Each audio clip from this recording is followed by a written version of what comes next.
Thanks for joining us today. My name is Matthew Brown, and I work for CAP Services in Stevens Point, Wisconsin. And I was CAP's project manager of sorts on this project, and I'll be moderating sort of the first part of our presentation today. We've got a half hour for this event, and we're going to do our best to stay on time. We will be opening it up for questions after the ribbon cutting. So feel free to stick around if you can. And of course, feel free to leave if you need to. We will be sharing the panelists' contact information with everyone who signed up afterward. And I know they'd be happy to take questions after and outside of the webinar as well. We have sort of two goals today. The first is to celebrate the PV for DV project and to cut our virtual ribbon on the new solar electric array at CAP's Family Crisis Center. It's all fun parts, but that's the really fun part. But then we'll do that by hearing the story of how this project came about, along with our panelists. And the other goal is to give the panelists that we've assembled here, a great group, a chance to share some information about the services and resources that they provide so that others, and particularly other nonprofits, can move forward with solar projects of their own. I know the world feels like it has stopped, but there is still lots of activity that's going on, so we want to be able to give them a chance to do that. Just a quick word on sort of the format today, and then we'll move into panelists' introductions. And then so after we introduce the panel and we'll share the story of the project, then we'll do the virtual ribbon cutting, and then we'll return to the panelists for some final thoughts, and then we'll open it up for the Q&A. So without further ado, we will move on to the panelists' introductions. They'll be introducing themselves, and we'll be starting with Nicole. Thank you, Matthew. Good afternoon, everyone. My name is Nicole Harrison, and I am the Chief Program Officer for CAP Services, which is a community action agency based in Stevens Point, Wisconsin. I have been with CAP for over 19 years, and it is my pleasure to be here today on behalf of CAP's leadership team and our board of directors to talk about this exciting project. All right, next we go to Gina. Hi, thanks for joining us, everybody. My name is Gina Moresi, and I am the Development Director for the Midwest Renewable Energy Association, also known as the MREA. We're a nonprofit organization located in Custer, Wisconsin, and our mission is to promote renewable energy, energy efficiency, and sustainable living through education and demonstration. And next we'll go to Sam. Hi, everyone. I'm Sam Denisty. I am the program manager with Renew Wisconsin. Renew Wisconsin is also a nonprofit. We're a renewable energy advocacy organization. We do policy work, programs work, and general education across the state of Wisconsin. And as the program manager, it is my job to manage our solar programs. And one of those programs is Solar for Good, which we're going to be talking about a little later. So thank you very much for having me here. Thank you. And now Doug. Hi, everyone. Good afternoon. I'm Doug Stingle. I work for Northwind Solar. We are a design and installation firm of solar electric systems. We're in the process right now of moving our headquarters from Stevens Point out into the business park in Amherst. So if you're driving by on Highway 10 and you're looking over to see Central Waters, we're just a little behind them, and with nice big solar arrays up there. So we can't wait for the time that folks can come out and take a look at that. But for this particular project, we were the designer and installer of the solar electric array, and we've been doing that since 2007. All right, thank you. And thank you to all of our panelists for being here. I know I already said it, but this was a really fun group and a great group to work with. They made my job very, very easy. And so I will turn it over again back to Nicole just to tell us some more about CAP Services and the Family Crisis Center. Thank you. So CAP Services is a nonprofit community action agency that has been providing opportunities for individuals and families to achieve their goals and thrive in resilient, equitable communities since 1966. So CAP's corporate offices are based in Stevens Point, but our primary service area extends across 5 counties in central Wisconsin. In any given year, CAPS serves close to 10,000 people, and we focus our programming in 7 different areas, which align with top priorities that were identified by the low-income community through a needs assessment. In 2019, we completed our most recent assessment, and the top 3 priority areas were economic security, employment, and housing. One of the things I really enjoy most about working for a community action agency is the ability to pursue innovative solutions to problems that help improve people's lives and communities. And a key component of CAP's ability to respond to local needs is collaboration and partnership, which is what we are here to highlight and celebrate today. To give you a quick summary, energy conservation is not a new initiative for CAP.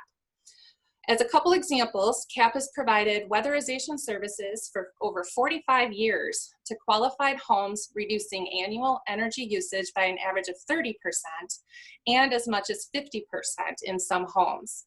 To date, CAP has weatherized over 11,500 homes in our service area, and those homes have achieved energy savings as a result of that program.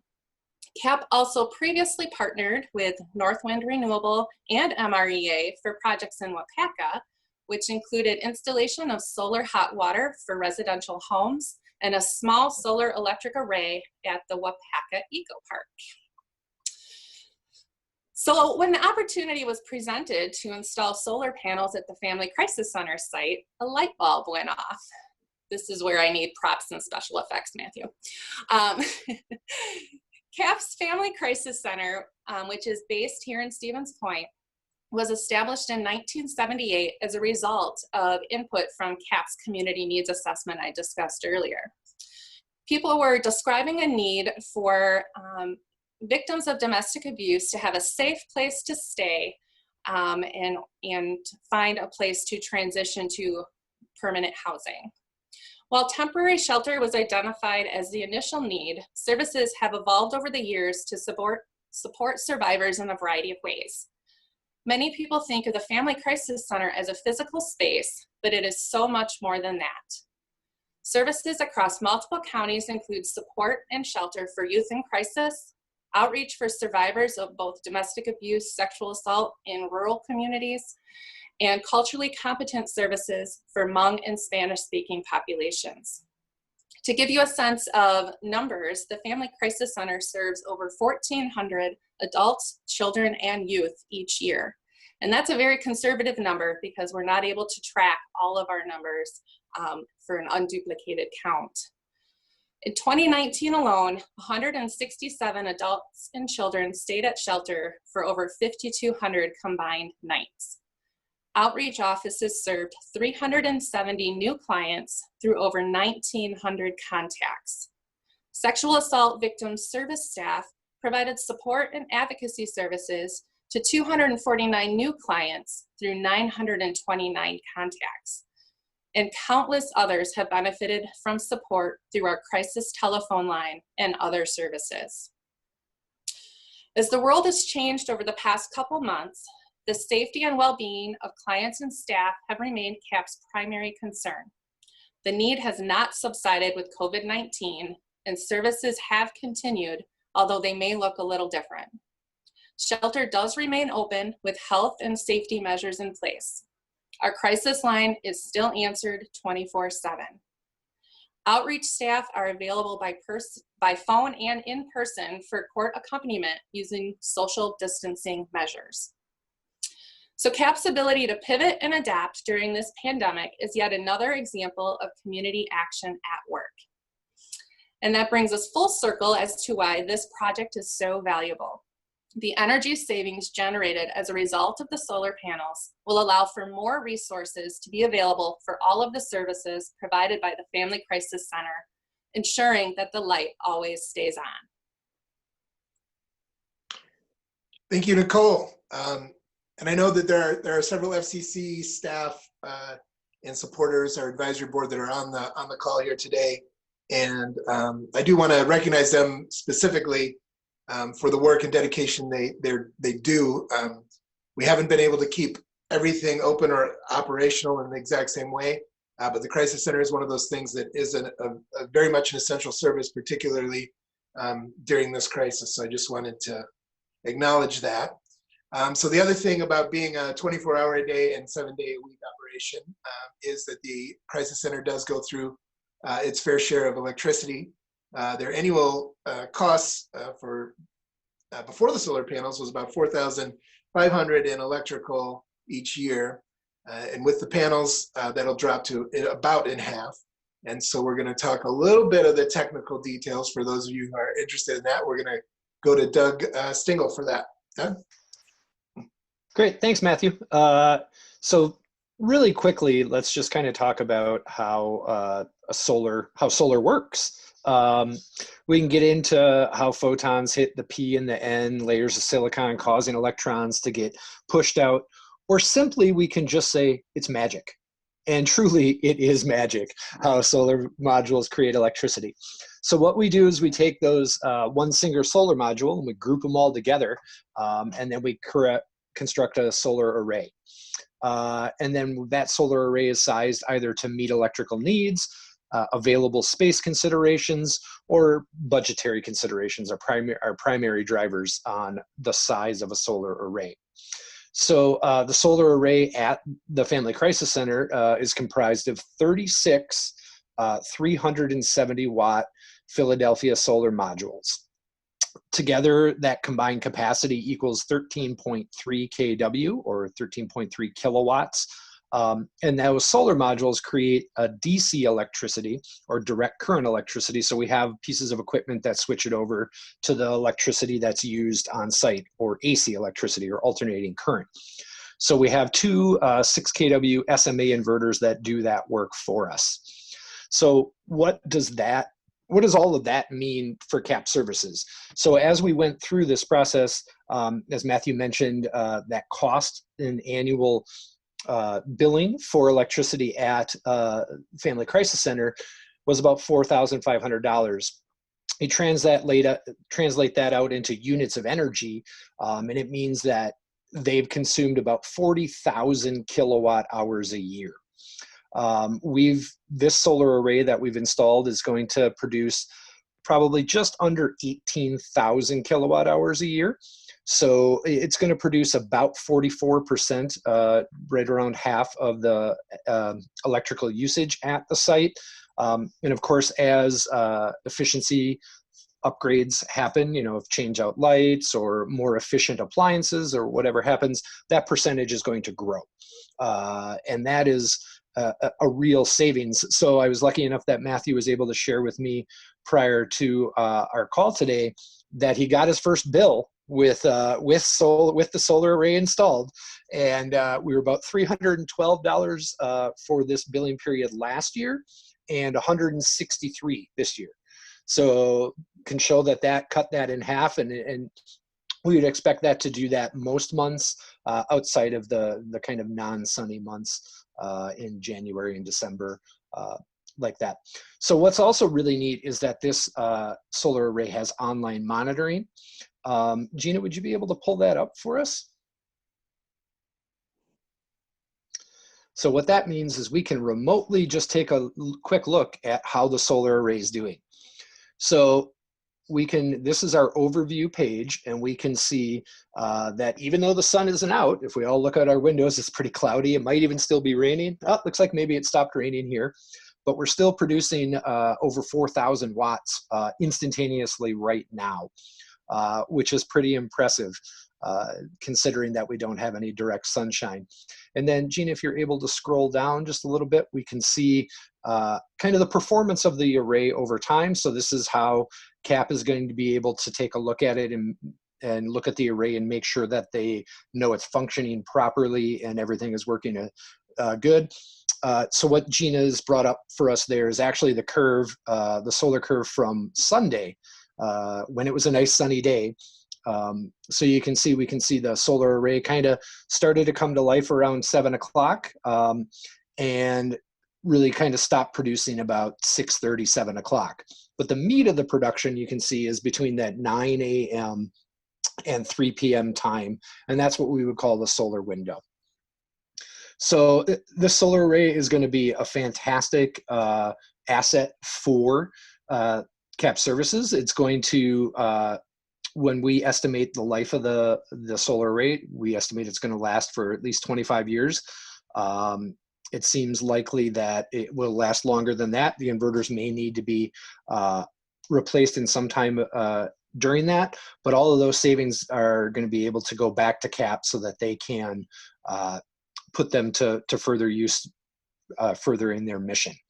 So that's really some really high level basic stuff of how the solar array works. We really enjoyed installing this array because, as I mentioned in my introduction, we were moving. And our old headquarters was actually in a CAP Services building right behind Family Crisis Center. So this was the closest commute I think our crew has ever had for a job, which was fantastic. And so I'd also just like to thank all of our crew that was able to work on this project, especially our lead project foreman, Justin Leszewski. I think I saw him on here. So Justin, thank you. And thank you to the rest of the crew that did an amazing job of getting that system up quickly. And we were able to commission it prior to Safer at Home orders getting put in place so that we were able to get it up and going and working for CAP Services. Thank you, Doug. Yeah, we got commissioned one day before. So that was a combination of, we'll say, planning and luck. One of the other things that we wanted to share at this portion was also some of how we did the fundraising. We can get into the sort of nuts and bolts details of that a little later in the Q&A if people have specific questions about that. But I wanted to give Sam an opportunity to explain Solar for Good and how that program interacted with this project. And I think it was our first external funding commitment that we had. So they were early on and helped a lot. Sam?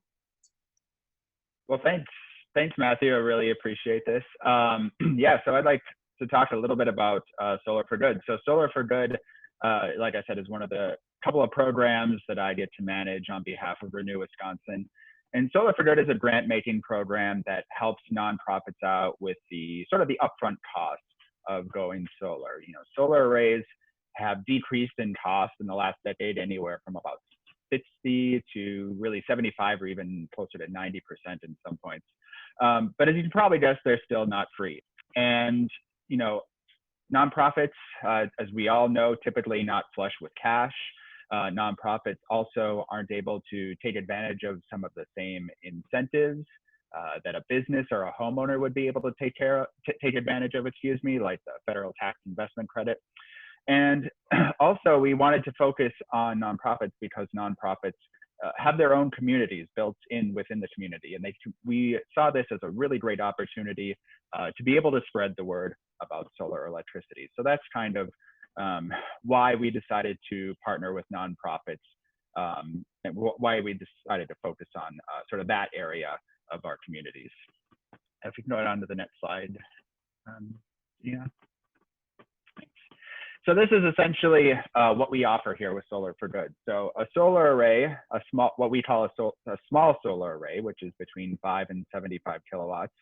A nonprofit can get up to 75 solar panels for free, which is about a $10,000 value. So pretty great opportunity. For this particular project, CAP Services was able to receive all of their panels for free. I believe there were 36 of them that went into this system. So it's a really just perfect example of how a nonprofit can make these upfront costs really manageable. For larger arrays, what we call over a 75 kilowatt array, a nonprofit could receive up to 150 solar panels. And then we also have some other incentives too for nonprofits that are sort of just getting started in their journey, maybe aren't sure quite where to look and how to begin. So we offer some additional funding too for site assessments and for engineering reviews as well.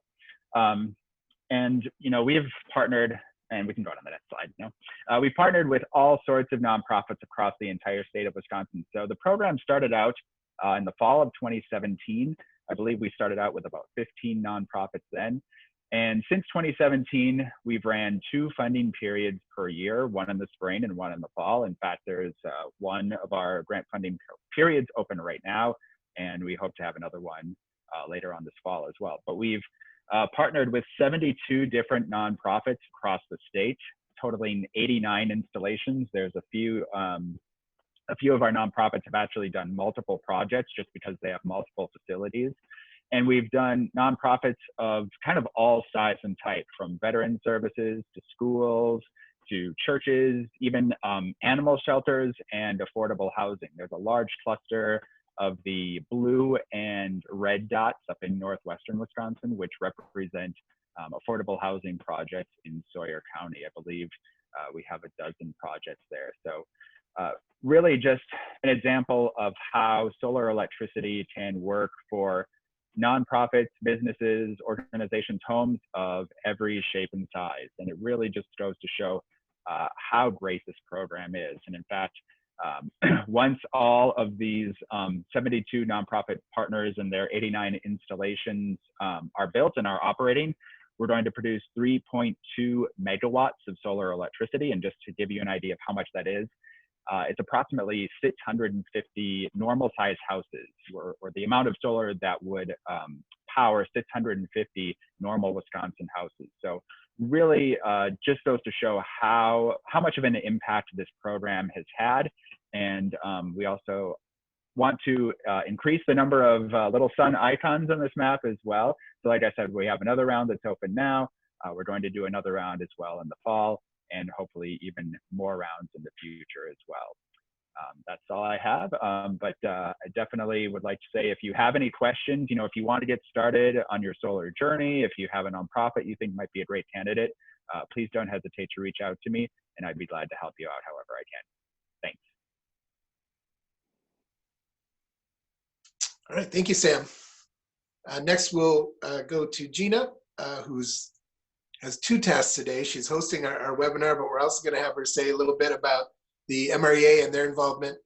They've been involved in it in a few ways, through funding and also logistics, and including helping us today. So Gina, take it away.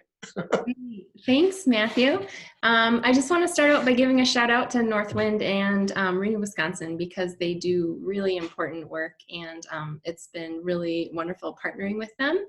And just kudos to you guys for all the fantastic work you're doing. We love seeing all that solar go up around the state. So I wanted to talk today about 3 different ways that MREA is helping put solar up on different nonprofit organizations and with homeowners and business owners around the state and Midwest. The first is our solar group buy programs, and the second is our solar core program, also known as Solar for Nonprofits, which is how CAP received a grant from us. And then the third is our Solar on Schools initiative. So the first one is our solar group purchase program, also known as a solar group buy program. And we first launched this in 2013 in Milwaukee, and it took off and went very well. Our main role is to educate community members on the benefits of solar and organize the program. So we act as the host. We help set up an advisory committee, and then they issue an RFP and select an installer. And then we go ahead and offer about 15 to 20 solar power hour sessions, which are free 1-hour info sessions in the community where the group buy is taking place. And often the installer can be at those solar power hours, which is really helpful because then the community members can ask them questions as well. So our main role is to act as an educator. Since 2013, we've hosted 34 group buy programs in total, educating over 8,000 individuals, resulting in solar on 1,500 properties. And then in 2019, last year, we offered 12 programs, and those were in Wisconsin, Minnesota, Illinois, and Iowa. And specifically here at home, we offered a Central Wisconsin Group Buy program in 2018 and 2019. And then in 2018, we helped 40 home and business owners go solar, and last year there was 50 in total. We are offering at least 10, maybe hopefully more this year in 2020. And we have changed all our power hours over to virtual programs to make everything safe for everyone. And those have already launched this month. So that's really exciting. And hopefully some of you can join us for our Solar Central Wisconsin program happening this summer. The next program I wanted to talk a little bit about is our Wisconsin Solar Corps program. We received some generous support from the DOE, the Couillard Solar Foundation, and the Sally Mead Hands Foundation. And we're working to put solar on 10 high impact, high visibility nonprofit locations that all serve underserved populations in schools. And then the goal is that the utility savings from the PV systems installed on the organizations will help free up funds to advance their missions. So for example, for CAP Services and the Family Crisis Center, we were able to offer them a $2,000 grant, which was meant to be a matching grant and help them leverage some more donations to meet their final goals. And we helped them with different promotional opportunities. We created a case study and a case statement, and then helping with the ribbon cutting ceremony as well. And they are our first of the 10 nonprofits to complete their installation. So we just want to thank them for all their work with us and wish them good luck in the future with their installation. And then the last program is our Solar on Schools, and we have a pretty hefty goal of putting solar on 100 schools over the next 3 years. And we have some funding from the Couillard Solar Foundation to make that happen. So if you know of any schools who are interested, they can apply on our website. And that program includes a module donation up to a value of $20,000. And happy to take any questions about that as well. And that's it for me. Thanks, Matthew. All right.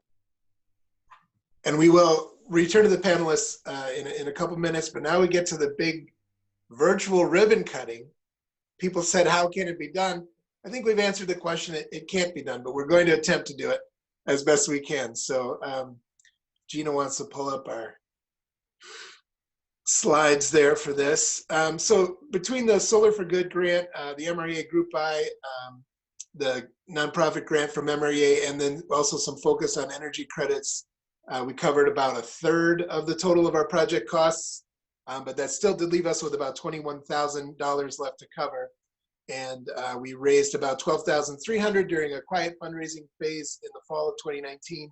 And then we completed a public capital campaign in February and March of 2020, raising a total of $21,450 to cover our share of the project costs. So if you can just advance to the funder slide. These are the partners. They've introduced themselves. Yeah, so, and I am you're not supposed to read PowerPoint slides, but I do want to read this one. So this is the list of the major funders that we had sort of outside of those grants to help get us to that point. So at our inverter level, we had Kathy Eckberg and Jim Butler. We had County Materials Corporation through their foundation. We had at the kilowatt level, Delta Dental of Wisconsin, Dr. Marcus and Amy Hammerly, Cole and Nicole Harrison Stanky, Mike Olson, the Sabrowns, as they're known, the Stevens Point Orthopedics, Wisconsin Public Service Foundation, Don A. and Catherine M. Wolding Trust. And then at that panel sponsor level, we had Diane and Richard Hope. Diane is a former FCC employee. We have Marge Corpy Nelson on our advisory board. We had Mary Patoka and Dave Onen. Mary's our CEO. Superior Roofing and Remodeling, they're the people that put the metal roof on the Crisis Center in 2016. And then Sally Topinka, who is my mother, also came through. So now, those of you who are brave enough to send us photos of you cutting a ribbon, there's Betty Kitzrow, also on our advisory board. I tried to tell people that no one was going to have a good haircut, so I'm glad some of you were brave enough to do this. That's Dr. Hammerly and his son, Lucas. He also brought along Stevens Point Orthopedics, where he works, and I know they've been looking at some solar possibilities. There's Kathy Eckberg and Jim Butler, and in the background, it's hard to see on the slide, you can see their solar panel array. This is Rep. Katrina Shanklin and her dogs in their signature interrupting mode. Katrina also worked at MREA in the past. This is Travis Thompson from Delta Dental, reminding us to floss not so subtly with their ribbon. And Kathy Martin from our advisory board as well.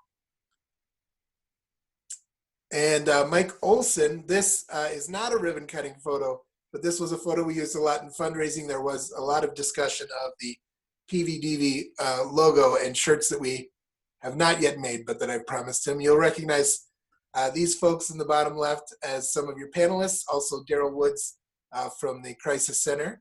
And then I think last but not least, we have Mary Patoka, our current CEO. So Mary has been through some significant capital campaigns for the Crisis Center over the years. This was modest in comparison to those, but she did bring all of her trademark enthusiasm to that project. So we do want to recognize her as well. And then here's the animation. It's a 2-frame animation. Let's see if you can tell. There's the ribbon. And then I know there's a slight lag, so I'm going to wait a couple seconds. There it is. It's cut. And thank you to Northwind for the drone photography as well. That was another thing they were able to bring to the project, with some nice aerial views of the panels. So I feel like we should have music swelling at this point. We don't. But thank you again to everyone who participated in the project. Yes, Doug is clapping. I don't know if you can see him. It was really, for me, kind of a personal project at some level, but also just a really satisfying thing to be involved with everyone that came together for this. So now we're going to go back to the panelists for some sort of final thoughts, things that they're working on and looking, kind of looking forward. So we were kind of looking back at the project, and now we'll be looking a little bit further. We'll go first to Doug. He's muted. There we go. Am I good? Okay. Thanks, Matthew. So I think that we certainly have seen some really effective methods for being able to secure some funding for nonprofits to be able to move forward with the solar array. The Solar for Good program, the Solar on Schools program through MREA. Another one that didn't get mentioned and wasn't used particularly in this project is something from Legacy Solar Co-op, which is a statewide cooperative that can provide funding for nonprofits and really kind of creates a public-private partnership that can help leverage the tax credit for nonprofits that they can't readily use. So all of those are great, and all of those are kind of tools in that tool belt, but none of it gets done without a champion for that project. So I think it's safe to say that the reason we're all sitting here today virtually together is Matthew Brown. And Matthew Brown really drove this project. And if you are at a nonprofit and you want to have solar at your facility, become a Matthew Brown.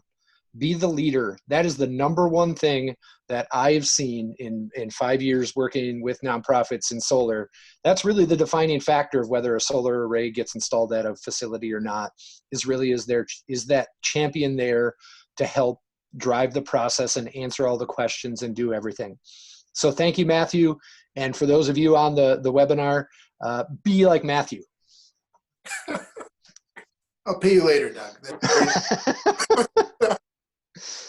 We'll go next to Gina. Okay, just had to make sure I wasn't muted. Yes, I just wanted to say that it's been an absolute pleasure working with everyone, and I want to second Doug's comments of that this wouldn't happen without Matthew. So Matthew, thank you for all your hard work, and it's been a pleasure. And a big thank you to all the donors, because we all know it took their help too. And then Sam, any final thoughts? Yeah, I just, I wanted to first again thank you for having us. I've been to a lot of ribbon cuttings for nonprofits, and this is definitely the first virtual one. So I just want to give a shout out to you and to everyone else that kind of pulled this off and made it possible. And I also want to give another shout out that their name has not been mentioned enough, but the Couliard Solar Foundation. Without their help, a lot of the projects in Wisconsin could not have gone forward. And Solar for Good has been kind of an evolving program since we started. Back in 2017, when we tried to first sort of unveil this initiative, we actually tried to give an entire solar array away to a church in Madison, which is where Renew is based. And the church ended up declining us. They said, no thanks, we'll do it on our own. And we thought, man, if we can't even give away a solar array, like how is this gonna work? And we realized, this is to kind of echo what everyone else is saying, we needed a champion. We needed to have organizations with forward-thinking people in it, like Matthew, that wanted these solar arrays to happen. We couldn't just gift it away. So I just want to, just sort of talk again about, what the Couliard Foundation has done and what all of our solar champions have done, really to make these big strides in our industry and to really help nonprofits, sort of be more self-sufficient for themselves and take advantage of some of the economic value of solar array, in addition, of course, to the environmental benefits as well. So thanks. Thank you, Sam. And then Nicole, you're muted, but there we go. Here we go. Well, first I would like to thank Doug, Sam, and Gina for all of the valuable information you provided today. I certainly and personally learned quite a bit. I had no idea the solar panels were magic, and that's fascinating. So what struck me as each of you were presenting was really how little I do know about the technical side of the project, which I did find fascinating. And what struck me was that for other nonprofits considering projects like this is to realize that you yourself don't have to be the expert. We have people like Doug and Sam and Gina and people in the field who are the experts and do have that knowledge and resource and technical skills. And I agree 100% that what you need is the champion from your agency, whoever that may be, to help deliver what some of those results from a mission standpoint can be for the agency. I really think it's important to lean on your partners for the expertise, and then as an agency, view the project through the lens of your mission. So find where the mission intersects with the purpose of that project, and that's where you're gonna find the magic, as I will steal the word. So that is my final thought as I was listening to all of the various comments today. Thank you all for everything you have done, and we were very fortunate to have a champion such as Matthew, and also the support of CAP's leadership team and our board of directors, our Family Crisis Center staff and advisory board. It truly was a community effort, a team effort, all of the investors. This did bring an opportunity for CAP to have new investors be involved with our mission, and that was another great thing that we were able to experience as a result of this project. So thank you to everyone. This is my first virtual ribbon cutting, and I will say we pulled it off. So kudos.